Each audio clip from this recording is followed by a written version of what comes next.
Hey guys, thanks for tuning in. My name is Ashley and this is Case Academy.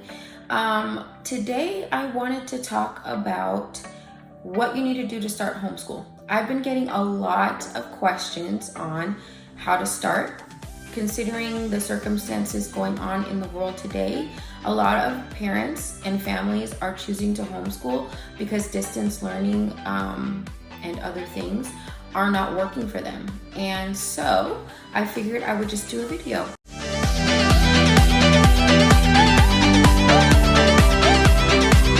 So, number one, first and foremost, my opinion is that you need to figure out as a family why you want to homeschool. And this is not just because distance learning wasn't working, or because everyone else is doing it, or because I'm scared to send my kids back to school. It should be a reason that when you encounter hard times while you're homeschooling, because homeschooling brings a lot of hard times. Public school does too, but homeschool brings its own set of obstacles. And so this needs to be a reason that will not change based on anything. Based on, I should say, any obstacle or difficult situation. So you need to sit down as a family and really weigh the pros and cons of homeschool and public school, and really come up with maybe even more than one really good reason why you want to homeschool. If you look back at some of my other videos, I've given reasons why we chose to homeschool, and our decision to homeschool will not change. Like I said in my other video, unless God says so. And so that's my advice. Sit down and figure it out. Figure out why you want to homeschool. The next thing is, and I'm talking specifically about a home-based private school, that a school where you are taking your children out of public school, or if they've never been in public school, you are schooling your children at home, solely at home. You need to exit your children from the school district and notify their school if they are currently in public school.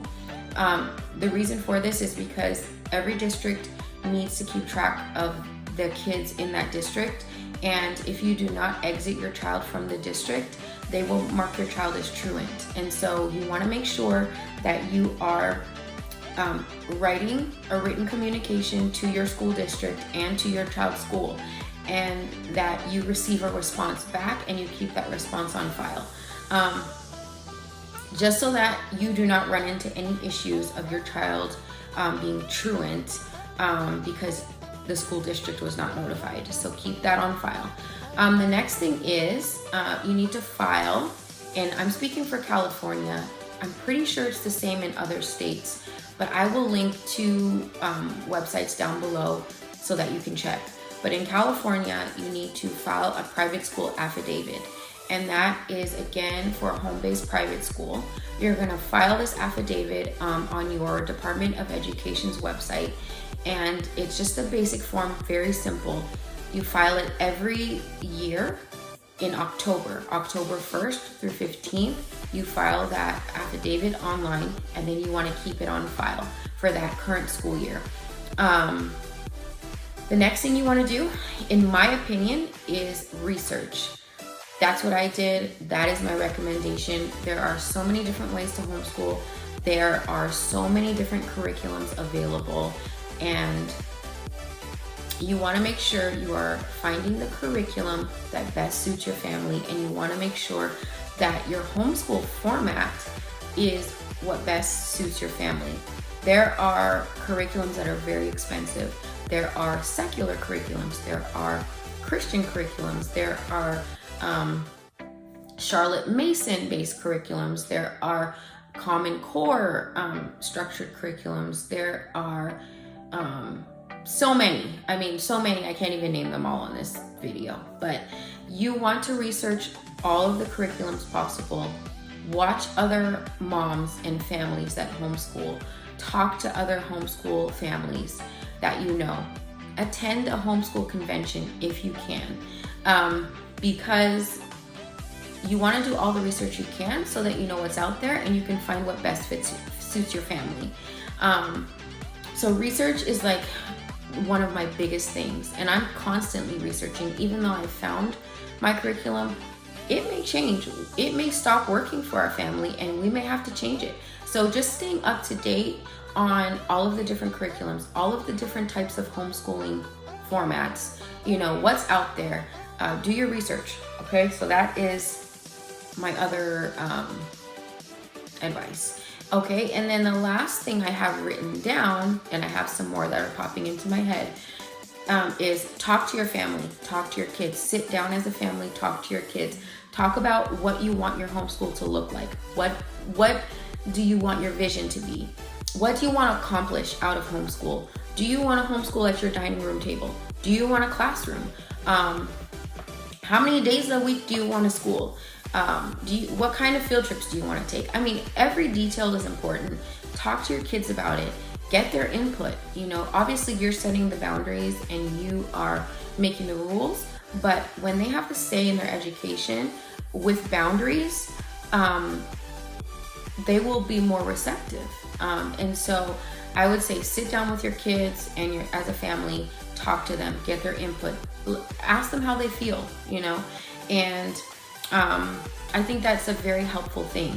And it will help in their attitude towards homeschool and their perspective towards homeschool, especially if you're taking them out of a public school.